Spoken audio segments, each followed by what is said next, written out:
Hey everyone, this is Elenbaas from Nightlight Astrology. Today we're going to take a look at Mars opposing Neptune in the sign of Aries. Yesterday we looked at Mars opposite Saturn, so we're kind of building our delineation piece by piece. This is one of the major aspects of not only the month and the week, but one of the bigger aspect patterns of the year, especially given the simultaneous grand air trine that Mars has been making. We've been looking at all of this in our content this week. We're going to continue to do that today. And like yesterday, I'm going to give you 5 things to watch for, but I'm going to give you those 5 things to watch for in 4 completely different spheres of life, which is a total of 20 things to watch for. I'm so excited. This is kind of a new fun spin on my 5 things to watch for formatting that I've been really enjoying. And so I hope you will enjoy it. You could also go back yesterday and watch the Mars opposite Saturn video. And then we're going to take this through the full moon in Aquarius and say some things about the Mars opposing both Saturn and Neptune, kind of bring these independent pieces together in our delineations. So I think this has been a fun kind of educational way of breaking things apart and putting them back together throughout the whole week. So we'll keep doing that today. Remember to like and subscribe before we get into it. Trying to get to 100,000 subscribers on this YouTube channel. That's our next big goal. That will be super cool. I think you get like a plaque or something. I'm kind of excited about that. Anyway, we're going to see if we can do it within a year. Give us that like, that thumbs up, that subscribe if you haven't yet. Helps us grow tremendously. You can find transcripts of any of these daily talks on the website, nightlightastrology.com. And I'm excited. 2 things to promote this week. One is our webinar for the month of August. Head over to nightlightastrology.com, go to the live talks under events, and you'll see the 7th house, house of the setting of love and the setting sun. That's taking place on the 14th of August on Thursday night, 7 to 9 p.m. If you want to dig deep into the karma of love, sex, relationships, this is going to be a really good talk to understand the roots of this house and its meaning, why it's also associated with the Kama Sutra in Indian astrology. That will be fun to unpack as well. If you can't make it live, you get the recording always with all of our monthly webinars, so you can watch it later if you can't attend the live webinar itself. Now, the other thing that I want to do is direct you over to the new retreat page. We are hosting our first ever immersive training program in a retreat format next June 6th to 13th of 2026. We are having a special retreat called The Oracle Within, a training in the theory and practice of divinatory astrology. Okay, the way that I practice astrology, let me give you a simple example. If someone were to pull the death card in a tarot reading, and they pull the death card, and let's say a grandparent passes away relatively soon around the reading, no one really in the tarot world or sphere of thinking would say that the death card caused their grandparent to die. So in astrology, unfortunately, because of a long prevailing history of pseudoscience that's infiltrated our craft, a lot of people think that the planets cause things to happen.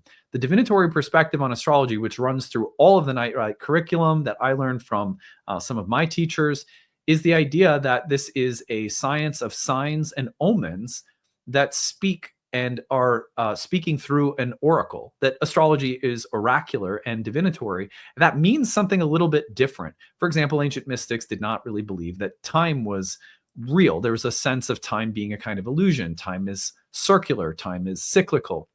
What does that mean for us as astrologers? We're going to talk along this retreat. We are going to be talking about the history, philosophy, epistemology of divination, what it means to connect to astrology as a living oracle, and how that shapes our practice as astrologers. We'll be talking a lot about that in the mornings, while in the afternoons, we have a lot of hands-on immersive experiential dynamics, reading charts for live clients, doing a lot of hands-on work with astrology, really trying to develop and cultivate that divinatory perspective. What does it mean to connect to an oracle as an astrologer? How do I cultivate that? How do I learn to hear its voice? How do I learn to read in that way? This is, again, a philosophy that is present in all Nightlight programs, but this will provide a very unique, experiential, immersive, community kind of space in which to really get deep into that underlying theoretical foundation. So anyway, there'll be an informational video tagged on next week to all of the content at the end that will be giving you more insight and information about the retreat itself and what we'll be doing. So that will be next week. It will go on sale on the 11th as well. If you want, you can sign up on the website to get notified when the sale begins. So you can check that out on the retreat page. And you can go over there right now. There's an FAQ section. Everything you probably want to know about the retreat is already there. But again, next week I'll have a little bit more of an informational promotional video as well. Okay, thank you guys this week for letting me sort of sneak preview this. Let's now take a look at the Saturn or the Mars-Neptune dynamic. It is Thursday today. Let me get the clock set up. Here we go. Thursday. And as we are, listen, if you're listening to this on the day that it comes out, then you can see Mars is about to hit Saturn. So we covered that first yesterday. Shortly after, because they're only about half a degree apart, Mars will immediately oppose Neptune. So the opposition with Neptune is technically on the 9th, and the opposition to Saturn is the 8th. But we are talking about a space that's very close together. So Friday into Saturday, Mars is opposing both Saturn and Neptune. We've been breaking that into parts. Tomorrow, we will also explore the full moon in Aquarius alongside of the Mars opposite Saturn and Neptune dynamic. So we will then, after taking them into parts, put them together tomorrow and also explore the full moon in Aquarius. It's coming in on Saturday. Saturday. There we go. Okay, so today, what I'm going to do, very much like I did for yesterday's content, when we looked at the opposition from Mars to Saturn, today I'm going to give you 5 things to watch for, but we're going to break them into 4 different areas of life. The reason for this, I explained this yesterday, so I'll re-explain it again briefly today, is that these are the areas of life that people most frequently talk to astrologers about. When people come in for a reading, they want to know what's happening with respect to their love and relationships, to their internal, personal self-development, to things happening at career or work, or within family dynamics. Not surprisingly, those are the 4 angular house topics: the 1st, the 7th, the 10th, and the 4th. So what I'm going to do is I'm going to give you 5 things to watch for, but I have split them and kind of configured them to each of these 4 areas. This represents just a little bit of novelty in the way that I'm working my 5 things to watch for list. And again, I've been kind of jokingly pointing to Uranus and Gemini, saying, "Let's have fun. Let's shake things up a little bit with the content creation." Okay, anyway, let's start with love and relationships. When we think about Mars opposite Neptune, doesn't matter what sign they are in, anytime Mars is opposite Neptune, and we think about how that archetypal tension may show up within the sphere of relationships or relationship dynamics. Mars is very passionate. In the sphere of love and relationships, Mars often correlates to desire, which means that very easily, the Mars opposite Neptune dynamic within romantic relationships can show up as the projection of tremendous fantasies or desires onto a partner, or it can relationships can show up as dream, wish, or fantasy fulfillment. It's not that Mars Neptune is just total illusion in relationships. It can show up as very passionate sort of wish fulfillment and fantasies come true. That is a real thing. On the other hand, the potential for projection and therefore disappointment and reality checks and disillusionment is there because of how passionately Mars and Neptune opposite one another can project almost heroic, epic fantasies onto the expectations of what love or sex or passion can deliver. Very similarly, Mars Neptune in terms of desire and impossibility, right? Fantasy or illusion. Another thing that Mars opposite Neptune can do is ramp up the passion for something that can't happen, that's unavailable. And so a lot of the times Mars Neptune dynamics will show up around fantasies of, love affairs or, just impossible desires that can't actually be fulfilled, or attractions to things that are unrealistic, but there's a strong passion for them nonetheless. That can be very educational. It might be that, for example, sometimes the things that are impossible that we find ourselves attracted to are clues to us as to what we really need or want that may require some more practical and process-oriented changes over a longer period of time. But that intense heat of unavailable fantasy can at least start shifting our priorities. So it's not like it's just let's let's just yank your chain and make you feel like the things you like are just impossible. It's also about how we get reoriented by things that show up that are so intense, but maybe in some ways unrealistic at the same time. There's also a theme with Mars and Neptune of martyrdom or of great or tremendous sacrifice. I think Mars-Neptune, for example, very much is that last scene in the Titanic where Leonardo DiCaprio's character, was it Jack? I think his name was Jack.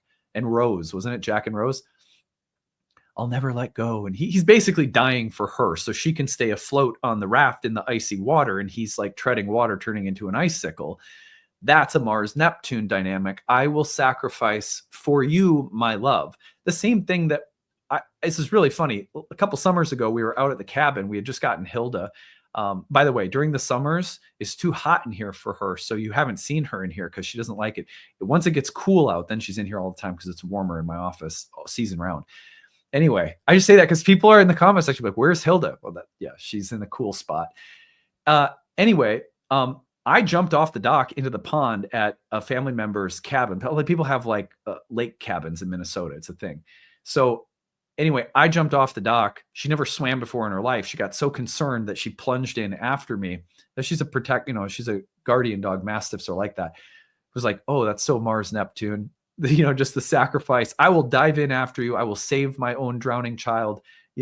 That sense of love requiring sacrifice. Hidden or secretive dynamics within love, usually passionate love affairs that are secretive, can be very Mars-Neptune. And then I would just say where there's Mars is spicy. And so Mars and Neptune to me can connect people on a level that's very, very chemically combustive. Like just can't keep your hands off from each other, or there's something very magnetizing. On the other hand, I would also say that where two people meet and mingle in some kind of spiritual container of transformation, and spirituality and eroticism and mysticism are kind of blending, very Mars opposite Neptune. I think I've said Mars opposite Saturn on accident once or twice. Mars opposite Neptune. Okay, so let's talk about 5 things within the internal or psychological sphere. Well, the first one would be that we're confused as to where to apply our time, energy, effort, or resources. Mars, my will, my ambition. Neptune, confusion or cloudedness. I don't know what to do. I don't know where to direct my energies. I don't even know what I want or desire. Number 2 would be Mars opposite Neptune personally can make us feel fatigued, weak, exhausted, defeated, and maybe even somehow escapist. Number 3 would be where our efforts, our desires, our ambitions are being fueled by a sense of spiritual passion or conviction, like a crusade or a quest or a kind of a Joan of Arc theme. Number 4 would be the split internally between pushing for something and surrendering and letting go. That's a very Mars-Neptune dynamic. People who are born with Mars opposite Neptune can develop a really keen sense of how and when to apply effort and when to let go. It's funny because I was born with Mars opposite Neptune, and I've always, throughout the course of my life, I feel like that's been a recurring psychological thing that I feel very sensitively inside. Push, push, push. Oh, no, let go, let go, let go. And I feel like that's been fine-tuned over the course of my life. I can really feel that aspect in my own natal chart. Anyway, and then finally would be discernment around willpower. So Mars-Neptune can lead to more impulsive, charismatic actions. And sometimes there's a refinement process. Following a vision is good, but is it rooted in reality? Is it practical? Is it tangible? Is there some kind of self-deception going on? These are internal dynamics for sure. How about career or work dynamics? I've got 5 for you here as well. So let's call this one, number 1 is going to be, with career and work, is going to be not being able to finish things, projects that fall apart, efforts that wane, projects or inspirations that lose motivation at work. And what is or isn't going to carry over and be sustained in terms of ambitions or direction with career can come to the forefront. Any kind of job that involves some form of healing, often like coaches who motivate, or coaches who inspire, or teachers or therapists who have maybe even like a somatic dimension to their work, can be very Mars Neptune. Anything that involves uh, physical activity and sort of inspiration or transformation can be very Mars Neptune. Um, I would say anything where true motivations are being hidden, or there's deception taking place in a work environment from a boss, from coworkers, from the company, and there's maybe disillusion involved in coming to terms with things aren't what they seem, or things have been passed over in one way, they're a different way. Uh, I think another one would be exhaustion and burnout. That's a major theme as number 4. Just feeling like exhausted and not fulfilled, like there's not enough coming back for what I'm putting out within a workplace environment. And then I would say finding real inspiration that fulfills a sense of like the transcendent function in all of us. Does my work feel like it connects to a greater sense of purpose, dharma? Is there some connection between my essence and my authentic nature and what I'm doing or what I care about? Do they align? Those are questions that often show up with Mars Neptune in the workplace. And then finally, family dynamics. I've got a list of 5 for you here as well.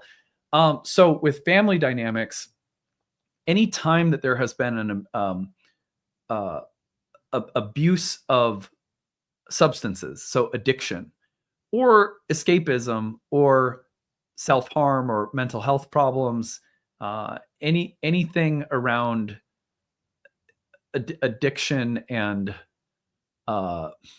unclear boundaries in home or family can be Mars Neptune related to family. Also, for Mars Neptune in any of these areas we've been talking about, but I think especially in family dynamics, that victim savior, which is so classic Mars Neptune, can show up. The victim savior being like there's someone who's broken, there's someone who's the heroic healer or savior, but sometimes those two figures are sort of enabling one another in an unhealthy, codependent way. Also, who's falling apart and who's helping pick people up. Those things often come up just because they happen. And so Mars Neptune will often map onto those kind of dynamics, healthy or not. Anytime that there is questions around what is real, what is true, what is deception, what is illusion, what can I trust with respect to home, family, environment, spaces, relationships. So those are 3: addiction, victim savior dynamics, boundary issues. And then I would say anything that acts as an irritant that is subtle and maybe somewhat intangible or invisible within the home or family. For example, Mars Neptune can show up as the allergen that's in the environment that's irritating your system. It could be the moods or emotional or psychological dynamics in the home and family that are acting as volatile psychic agents. They're like little thorns. And so things that are unspoken, but that maybe afflict or irritate in the environment of home and family. And then I would also say that Mars Neptune, very much like in the workplace, connected to things like what's that transcendent mission that I'm a part of? Sometimes a family will carry a sense of legacy. Mom and dad were artists. Mom and dad were therapists. Mom and dad cared deeply about this cause, or they were very spiritual people. And sometimes Mars Neptune will show up as the ancestral, karmic, familial legacy around things that are philosophical or spiritual, or that give life a sense of transcendent meaning. And how we connect to that, how we change that, how we heal from that, all of those things can come up around things like the spiritual legacy of a family.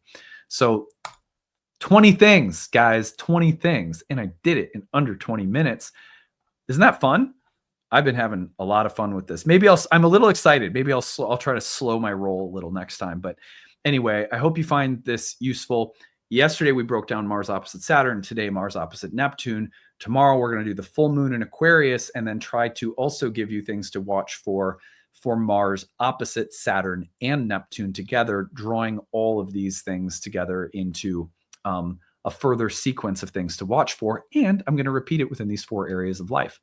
So Lucky you. It's like Christmas in August.